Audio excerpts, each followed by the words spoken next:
Hello दोस्तों, नमस्कार। आप सभी लोगों का एक बार फिर से स्वागत है मेरे YouTube चैनल इन्वेस्ट विद अमन में। तो वीडियो शुरू करने से पहले जरूर ये कहना चाहूंगा, वीडियो आप लोगों को पसंद आए तो इसे लाइक करें, शेयर करें एंड चैनल को सब्सक्राइब करना तो बिल्कुल भी ना भूलें। एंड हमेशा की तरह ये डिस्क्लेमर आप याद रखें कि ये किसी भी तरह का बाय सेल या होल्ड का रिकमेंडेशन बिल्कुल भी नहीं है। ये सब चीजें जो है आपको अपने फाइनेंशियल एडवाइजर से कंसल्ट करने के बाद ही करनी चाहिए। तो चलिए, एक और कंपनी के रिजल्ट आज के दिन आए हैं। काफी इंटरेस्टिंग कंपनी है एंड काफी चर्चा में भी ये कंपनी रहती है। हालांकि इस सेक्टर से रिलेटेड जो कंपनी है ज्यादा चर्चा में नहीं रहती, लेकिन इस सेक्टर से रिलेटेड नहीं कह सकता हूं मैं। इस ये जो स्टॉक जिस बिजनेस में है उससे रिलेटेड बहुत कम चर्चा होती है, लेकिन हाँ, इस स्टॉक की चर्चा कुछ ज्यादा होती है आमतौर पे। क्योंकि मैं आपको बताऊंगा उसका रीजन क्या है। सबसे पहले देख लेते हैं स्टॉक का नाम। स्टॉक का नाम है मनापुरम फाइनेंस लिमिटेड। तो आपको पता ही होगा, ये भी गोल्ड फाइनेंस में काम करने वाली कंपनी है, लेकिन इसकी चर्चा चर्चा जो है मुथूट फाइनेंस से ज्यादा इसलिए होती है क्योंकि इसका स्टॉक प्राइस जो है ओनली 194 रुपीज का, यानी कि 200 रुपए के अराउंड का ये शेयर है। इस वजह से इसकी चर्चा ज्यादा होती है। एंड आप कल के दिन, मैं बता देता हूँ, कल ही के दिन मुथूट फाइनेंस के भी नंबर आए थे। काफी धमाकेदार नंबर जो है इस कंपनी ने दिखाए थे।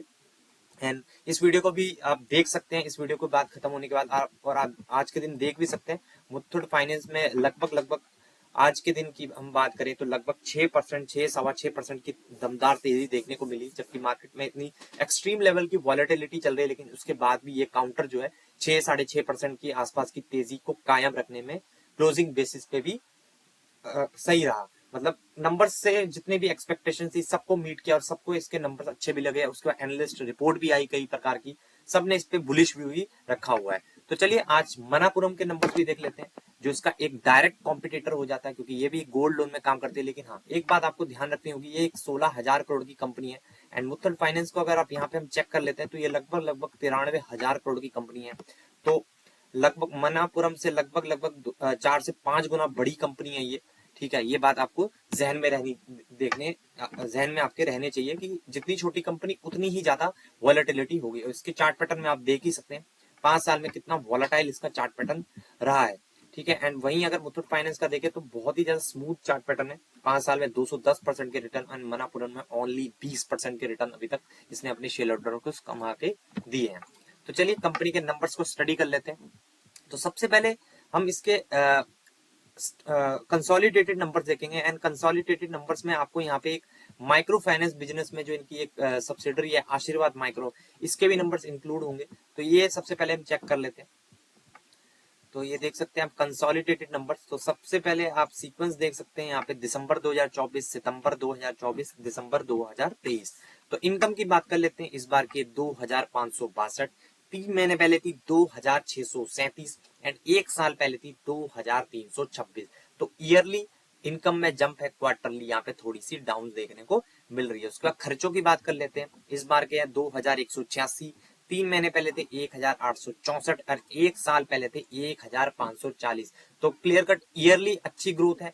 क्वार्टरली भी यहाँ पे ग्रोथ नहीं, सॉरी, यहाँ पे ईयरली भी खर्चे बढ़े हैं, क्वार्टरली भी यहाँ पे खर्चे बढ़ते हुए देखने को मिल रहे हैं। तो प्रॉफिट बिफोर टैक्स की बात कर लेते हैं, प्योर प्रॉफिट की। तो वो है कंपनी का इस बार 376, 3 महीने पहले था 772 एंड 1 साल पहले था 786। तो आपको देख के ही पता लग रहा होगा काफी खराब नंबर यहाँ पे जो है मनापुरम ने यहाँ पे पेश किए हैं। लेकिन आपको एक बात और याद दिला दूं, यहाँ पे माइक्रो फाइनेंस के नंबर भी इंक्लूडेड है।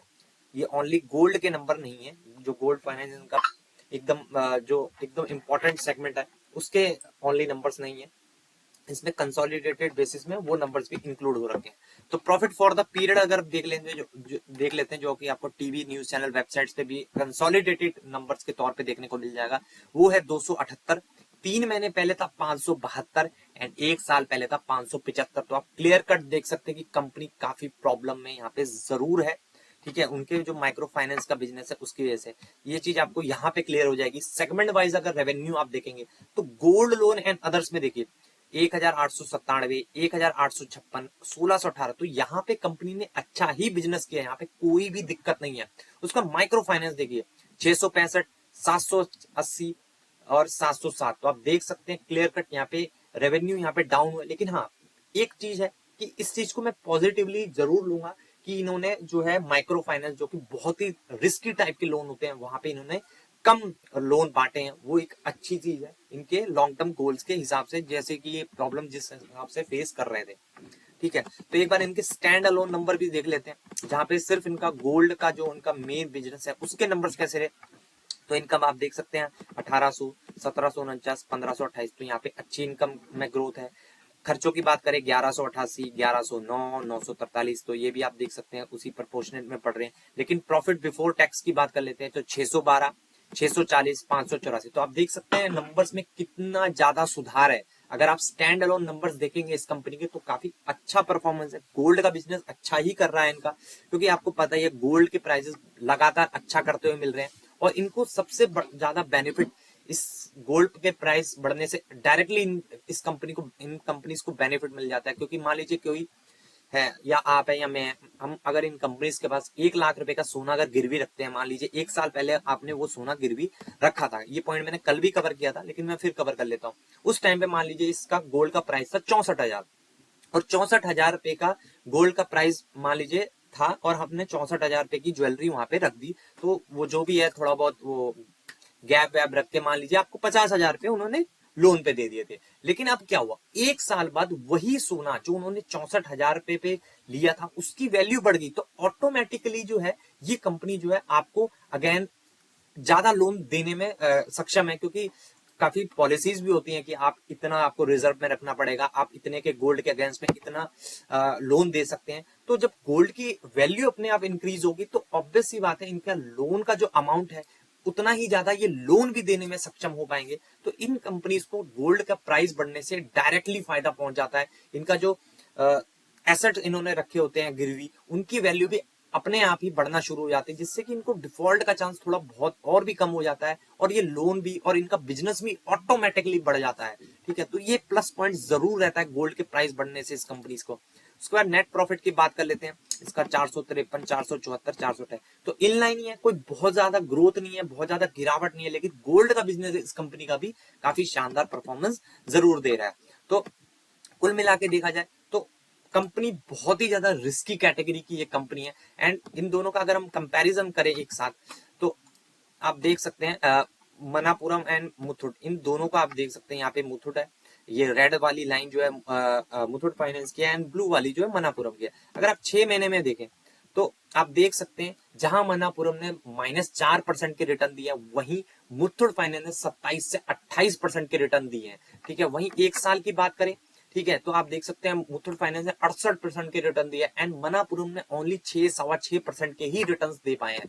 5 साल की बात करें तो मुथुट ने 154% के रिटर्न दिया है, मनापुरम ओनली 10% के रिटर्न देके बैठा। क्योंकि मैंने क्यों वीडियो के स्टार्टिंग में ही आपको बताया था कि ये स्टॉक फेमस क्यों रहते हैं, क्योंकि इनकी जो प्राइस है वो बहुत छोटा है, 194 रुपए का है। अगर आप ये चीज और वेरीफाई करनी है तो आप देख सकते हैं, ये मनापुरम का हमने खोला है तो इसका शेयर होल्डिंग पैटर्न देखिए, और यही सेम चीज आप मुथुट फाइनेंस की देखिए। देखिए इन दोनों ही कंपनी का शेयर होल्डिंग पैटर्न में आपको एक अलग सी चीज दिखेगी। अगर आप यहाँ पब्लिक होल्डिंग में देखेंगे, ये है मनापुरम की, एक बार मैं फिर से आपको दिखा देता हूँ, यहाँ पे 194 रुपए का प्राइस है। ठीक है, तो इसकी अगर आप शेयर होल्डिंग पैटर्न देखेंगे तो यहाँ पे पब्लिक देखिए 29 से 30% का स्टेक यहाँ पे लेके बैठी हो। हालांकि इसमें बड़े प्लेयर्स भी हो सकते हैं, मैं ये नहीं कह रहा, लेकिन हाँ इन जनरल हम कह सकते हैं कि पब्लिक शेयर होल्डिंग देखिए कितना दबा के माल यहाँ पे खरीदा गया है। ठीक है, यहाँ पे भी आप देख सकते हैं क्वार्टरली भी यहाँ पे 23 से सीधा 29 हो गया। ठीक है, पैटर्न यहाँ पे देखिए आप, प्रमोटर्स सेम के सेम है, अच्छी बात है। एफआईज ने देखिए अपनी हिस्सेदारी 30 से 27 करी है, डीआईज देखिए 10 से 7 पे ले आए हैं, यानी कि डीआईज हो या एफआईज हो दोनों ने अपने शेयर्स जो है मार्केट में बेचे हैं। एंड खरीदने वाला कौन है, देखिए पब्लिक, 23 से उन्होंने 29 कर दिया। और यही चीज हम मुथुट में देख लेते हैं, तो यहाँ पे ये मुथुट है, आप देख सकते हैं मुथुट फाइनेंस मैंने ओपन करके रखा है। ठीक है, इसका शेयर होल्डिंग पैटर्न देखिए एकदम उल्टा आपको मनापुरम से दिखेगा। तो ये छोटी छोटी चीजें भी अगर आप किसी कंपनी में गौर करेंगे उसके कॉम्पिटिटर से, तब भी आपको एक अंदाजा जरूर यहाँ पे मिल जाएगा कि कौन सी कंपनी बेस्ट है। देखिए अगेन ये ओनली एक पैरामीटर नहीं है, लेकिन हाँ अगर ये बेसिक बेसिक चीजें भी अगर आप चेक करते हैं इन्वेस्ट करने से पहले, तो आप काफी खराब स्टॉक्स में इन्वेस्ट करने से बच सकते हैं। तो यहाँ पे प्रमोटर्स देखिए 73%, एफआईज 10%, डीआईज 12-13% एंड पब्लिक देखिए ओनली 3%। क्यों? क्योंकि इसका प्राइस जो है 2300 रुपए का है। हमें 2300 रुपए वाला प्राइस पे नहीं जाना है, चाहे वो बिजनेस अच्छा हो या बुरा हो, हमें मतलब ही नहीं है। हाँ, 200 रुपए का शेयर अगर प्राइस होगा, चाहे वो खराब बिजनेस हो चाहे वो बहुत अच्छा हो, हम उसमें जाएंगे ही जाएंगे, क्योंकि हम प्राइस को देख के हमेशा इन्वेस्ट करते हैं। हम कभी भी स्टॉक की परफॉर्मेंस, कंपनी बिजनेस कैसे करे। और देखिए दूसरी चीज, क्वार्टरली शेयर होल्डिंग देखिए, यहाँ पे एफआईज ने क्या किया है, 9 का 10 किया है, जबकि इतना मार्केट में इतना ब्रूटल करेक्शन चल रहा है। यहाँ पे आप देख सकते हैं एफआईज ने मनापुरम में 30 से 27 पे ले आए, लेकिन मुथुट में उन्होंने उल्टा किया, उन्होंने 9 से 10 पे ले आए हैं। ठीक है, वहीं डीआईएस की बात करें तो ये 10 का 7 पे ले आए हैं मनापुरम में, यानी कि इन्होंने यहाँ माल बेचा है। और यही मुथुट की बात कर लेते हैं तो यहाँ पे इन्होंने हल्की सी बिकवाली करी है, लेकिन देख सकते हैं आप कितनी नेग्लिजिबल है, बहुत ही कम यहाँ पे बिकवाली करी है। लेकिन यहाँ पे पब्लिक देखिए, यहाँ पे पब्लिक आपको 23 से 38% पे आते हुए देखने को मिलेगी, लेकिन मुथुट में देखिए 3.50 जो लोग थे उनमें से भी कईयों ने यहाँ पे बेच के 3.38 पे ले आए हैं।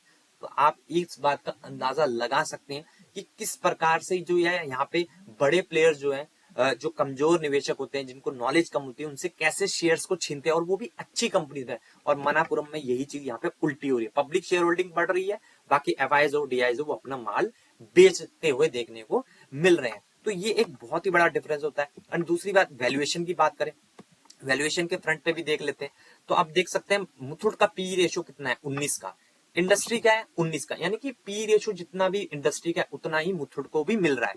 देखिए अगेन मनापुरम देखिए, स्टॉक पी 7 का है, इंडस्ट्री पी 19 का है। तो कई लोग यहाँ पे देखिए कह सकते हैं कि ये तो यार मनापुरम तो बहुत सस्ते वैल्यूएशन पे हमें मिल रहा है, ये है वो है। तो देखिए अगेन यहाँ पे एक और पैरामीटर जुड़ जाता है, कई लोग स्टॉक का पी रेशो देखते हैं तो वो देखते हैं कि यार इसका पी तो सस्ता, सस्ते पी वाले स्टॉक आपने सुना भी होगा कि आपको लेने चाहिए। देखिए अगेन पी रेशो कम है इसका मतलब ये नहीं हो जाता कि वो कंपनी बहुत अच्छी है। आपको ऐसे ही कई सारी चेकलिस्ट बनानी पड़ेगी कि कौन सी कंपनी में क्या क्या है, क्या क्या है, तब जाके आपको फाइनल डिसीजन लेना पड़ेगा। अगर आप शेयर होल्डिंग पैटर्न के हिसाब से देखेंगे तो ये कंपनी में थोड़े बहुत रिस्क आपको नजर आएंगे, लेकिन पी रेशो के हिसाब से आपको लगेगा यार ये तो बहुत ही सस्ते प्राइस पे मिल रहा है। लेकिन देखिए सस्ते प्राइस पे अगर मनापुरम मिल रहा है तो उसका एक कारण है, क्योंकि कारण आपको साफ जाहिर है, 5 साल में ओनली 20% के रिटर्न है, एंड मुथुट के 5 साल में 210% के रिटर्न है। तो ऑब्वियस सी बात है मुथुट फाइनेंस का पी रेशो महंगा ही आपको देखने का मिलेगा, क्योंकि उसने परफॉर्म करके दिखाया, कंपनी को सबको शेयर होल्डर्स को परफॉर्म करके दिखाया कि हम अच्छा बिजनेस कर रहे हैं। प्राइस टू बुक के हिसाब से देखिए मुथुट 3.5 की प्राइस टू बुक के आसपास है और इंडस्ट्री का 1.69 है। वहीं मनापुरम में आप देख सकते हैं इंडस्ट्री प्राइस टू बुक से भी नीचे ये ट्रेड कर रहा है। तो देखिए वैल्यूएशन कम है इसका मतलब ये नहीं हो जाता कि कंपनी बहुत ही अच्छी है और बहुत ही ज्यादा अंडर वैल्यूड है। आपको उसका बिजनेस, पास्ट परफॉर्मेंस, तो पास्ट परफॉर्मेंस के लिए आपको क्या देखना है, आपको पास्ट परफॉर्मेंस के लिए नंबर देखने। तो यहाँ पे आप देख सकते हैं नंबर 2020 से पहले कंपनी अच्छा ही कर रही थी, यहाँ पे देखिए कोई दिक्कत की बात नहीं, 1480, 1700, लेकिन यहाँ पे देखिए 1300, फिर 1500, फिर वापसी कंपनी ने करी है यहाँ पे। ठीक है, जरूर हम कह सकते हैं यहाँ पे वापसी करी है, लेकिन आपको पता ही होगा बीच में जो इनकी ये जो आशीर्वाद फाइनेंस वाली कंपनी है, माइक्रो फाइनेंस वाली, इस पे सेबी, हाँ यस, सेबी ने या आई थिंक आरबीआई ने काफी रिस्ट्रिक्शंस डाले थे और उनपे शायद इंक्वायरी भी बैठी थी। हालांकि बाद में उसको रिलीज कर दिया था उन्होंने, अपने जितने भी रिस्ट्रिक्शन लगाए थे वहां से रिलीज कर दिया गया था। लेकिन आप फिर भी यहाँ पे चेक कर सकते हैं कि कितनी किस हिसाब से नंबर्स देखने को मिले, लेकिन उसके बाद भी स्टॉक सस्ता होने के बाद भी रिटर्न्स आपको जनरेट करके उसने नहीं दिए हैं। वहीं मुथुट को आप देख सकते हैं, अगर इसके नंबर्स को आप चेक करेंगे तो आप देख सकते हैं 1900, 3000, 3700, 3900, 3400, 4000, 4700, आप क्लियर कट देख सकते हैं कि यहाँ पे विनर कौन देखने को मिल रहा है। उसके बाद आप देख सकते हैं यहाँ पे सेल्स ग्रोथ वगैरह, प्रॉफिट ग्रोथ, तो ये सब चीजें सारी की सारी चीजें मैटर करती हैं। और देखिए स्टॉक भी सस्ता है या महंगा है, ठीक है, ये तो इंपॉर्टेंट, देखिए मैं ऐसा नहीं कह रहा कि पी रेशो या प्राइस टू बुक आपको बिल्कुल ही नहीं देखना चाहिए, सस्ते को ले लो। कई बार आपने सुना होगा सस्ते पी पे हमें इन्वेस्ट करना चाहिए, तो आप मनापुरम जैसी कंपनी में अगर आप सस्ते पी पे भी इन्वेस्ट करते तब भी वो होता है। देखिए उसके बाद आप पी रेशो का चार्ट पैटर्न भी देख सकते हैं। यहाँ पे अगर पी रेशो का चार्ट पैटर्न देखें तो अब इस लेवल पे 17-18 का पी रेशो था, लेकिन उन्होंने उस तरह से नंबर डिलीवर नहीं किए होंगे, इसलिए देखिए ये है मनापुरम का पी रेशो का चार्ट। आप देख सकते हैं एक टाइम पे जो है पी रेशो लगातार इसका नीचे जा रहा है, जबकि परफॉर्मेंस कंपनी अच्छा कर रही है, नंबर्स वगैरह ठीक ठाक है, लेकिन फिर भी क्योंकि इस पे काफी सारे, और देखिए मुथूट का देखिए पी रेशो ऊपर की तरफ जा रहा है और इसका नीचे की तरफ जा रहा है,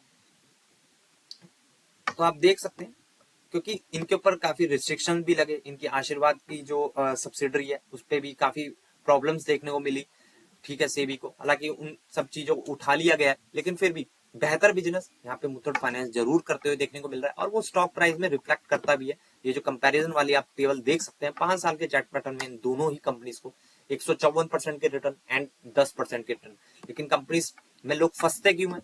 क्योंकि वो सिर्फ और सिर्फ प्राइस को देखते हैं, वो कंपनी के बिजनेस को, कंपनी के ब्रांड वैल्यू को, किस प्रकार से वो बिजनेस कर रही है, कितना रिस्क ले रही है, इन सब चीजों को देखते ही नहीं है, बिल्कुल इग्नोर कर देते हैं। ठीक है, तो चलिए इस वीडियो को यहीं पे एंड कर लेते हैं, एंड आई होप आपको ये वीडियो अच्छी लगी होगी, एंड अच्छी लगी हो तो उसे लाइक कर देना, शेयर कर देना, एंड चैनल को सब्सक्राइब करना बिल्कुल भी ना भूलना। एंड इस वीडियो को खत्म होने के बाद आप मुथूट फाइनेंस की वीडियो को भी जरूर देख लेंगे। तो मिलते हैं नेक्स्ट वीडियो में, तब तक के लिए